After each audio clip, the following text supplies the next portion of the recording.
7 മാസമായി മുടങ്ങിക്കിടക്കുന്ന വേതനം ഉടൻ വിതരണം ചെയ്യണമെന്ന് primary community palliative nurses association. ഇല്ലെങ്കിൽ സെക്രട്ടേറിയറ്റിന് മുന്നിൽ പട്ടിണി സമരം ആരംഭിക്കുമെന്നും അസോസിയേഷൻ സംസ്ഥാന ഭാരവാഹികൾ മലപ്പുറത്ത് വാർത്താസമ്മേളനത്തിൽ പറഞ്ഞു. തദ്ദേശ സ്വയംഭരണ സ്ഥാപനങ്ങളുടെ കീഴിൽ നിയമിതരായി വിവിധ സർക്കാർ ആരോഗ്യ കേന്ദ്രങ്ങളിൽ സേവനമനുഷ്ഠിക്കുന്ന പ്രൈമറി കമ്മ്യൂണിറ്റി പാലിയേറ്റീവ് നഴ്സുമാർ കടുത്ത അവഗണനയും സാമ്പത്തിക പ്രതിസന്ധിയും നേരിടുകയാണ്. 7 മാസത്തിലേറെയായി വേതനം ലഭിക്കാത്തതിനാൽ നിരവധി നഴ്സുമാർ ഗുരുതര സാമ്പത്തിക പ്രതിസന്ധിയിലാണെന്നും ഇത് പാലിയേറ്റീവ് സേവനങ്ങളെ തന്നെ അവതാളത്തിലാക്കുന്ന സാഹചര്യം സൃഷ്ടിച്ചിരിക്കുകയാണെന്നും അവർ പറഞ്ഞു. തദ്ദേശ സ്ഥാപനങ്ങൾക്ക് ലഭിക്കേണ്ട പ്ലാൻ ഫണ്ട് വിതരണം വൈകിയതിനെ തുടർന്ന് 2025 ഡിസംബർ മാസം മുതലുള്ള വേതനമാണ് മുടങ്ങിക്കിടക്കുന്നത്.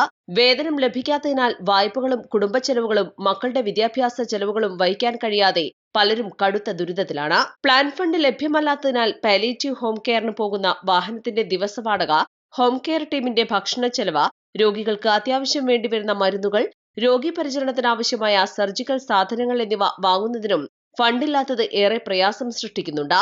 മാത്രമല്ല ഇത് പാലിയേറ്റീവ് പ്രവർത്തനത്തെ തന്നെ സാരമായി ബാധിക്കും.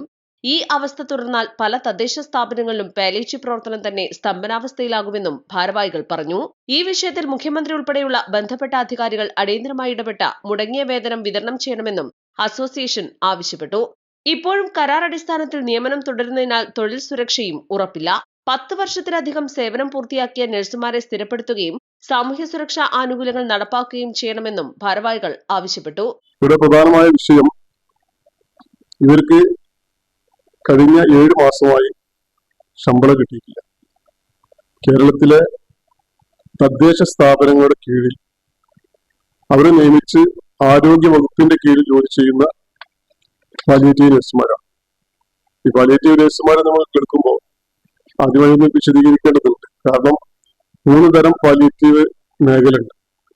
ഒന്ന്, സന്നദ്ധ സംഘടന നടത്തുന്ന പാലിയേറ്റീവ് കെയർ സെന്ററുകളുണ്ട്.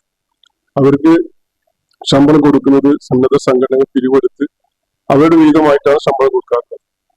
പിന്നെ ഒന്ന് NHM എന്ന് പറയുന്ന നാഷണൽ ലെവലുള്ള കേന്ദ്ര ഗവൺമെന്റിന്റെ അംഗീകാരത്തോടു കൂടി പ്രവർത്തിക്കുന്ന സ്റ്റേറ്റ് നിയമിക്കുന്ന നഴ്സുമാരുണ്ട്. അവര് ഓരോ ബ്ലോക്ക് അടിസ്ഥാനത്തിൽ ഈ പാലിയേറ്റീവ് നഴ്സുമാരെ ക്രോഡീകരിച്ചുകൊണ്ട് പ്രവർത്തനങ്ങൾ ഫോളോ അപ്പ് ചെയ്യുന്ന ഒരു വിഭാഗമാണ്. അത് ഗവൺമെന്റ് സ്റ്റാഫാണ്. ഇവരെ സംബന്ധിച്ചിടത്തോളം പഞ്ചായത്തുകൾ 20,000 പോപ്പുലേഷന് ഒരു നഴ്സ് എന്ന രീതിയിൽ, ഒരു യൂണിറ്റ് എന്ന രീതിയിൽ, 20,000-ൽ കൂടുതലുണ്ടെങ്കിൽ 2 യൂണിറ്റ് എന്ന രീതിയിൽ പഞ്ചായത്തുകൾ നിയമിക്കപ്പെടുന്ന ഗവൺമെന്റ് ലെവൽ ശമ്പളം ഓണറോറിയം അനുവദിക്കുന്ന ആരോഗ്യ വകുപ്പിന്റെ കീഴിൽ പ്രാഥമിക ആരോഗ്യ കേന്ദ്രങ്ങൾ മുഖേന എല്ലാ ജില്ലാ താലൂക്ക് ആശുപത്രികൾ കേന്ദ്രീകരിച്ചുകൊണ്ട് പ്രവർത്തനം നടത്തുന്ന ഒരു വിഭാഗമാണ് പ്രൈമറി കമ്മ്യൂണിറ്റി പാലിയേറ്റീവ് നഴ്സുമാർ. ഇവരെ സംബന്ധിച്ചിടത്തോളം 19 വർഷമായി ഈ സംവിധാനം നിലവിൽ വന്നിട്ട്, ഈ പാലിയേറ്റീവ് കെയർ സംവിധാനം. ആവശ്യങ്ങൾ അംഗീകരിക്കാത്ത പക്ഷം സെക്രട്ടേറിയറ്റിന് മുന്നിൽ പട്ടിണി സമരം ഉൾപ്പെടെയുള്ള ശക്തമായ പ്രക്ഷോഭ പരിപാടികൾക്ക് നേതൃത്വം നൽകേണ്ടി വരുമെന്നും ഭാരവാഹികൾ മുന്നറിയിപ്പ് നൽകി. വാർത്താസമ്മേളനത്തിൽ അസോസിയേഷൻ സംസ്ഥാന president Ashraf Kalathingalppara, general secretary PT Sunitha, ഭാരവാഹികളായ വനജ കണ്ണമംഗലം, അമ്പിളി ബാബുരാജ്, സുമ വി എന്നിവർ പങ്കെടുത്തു. East Live, Malappuram.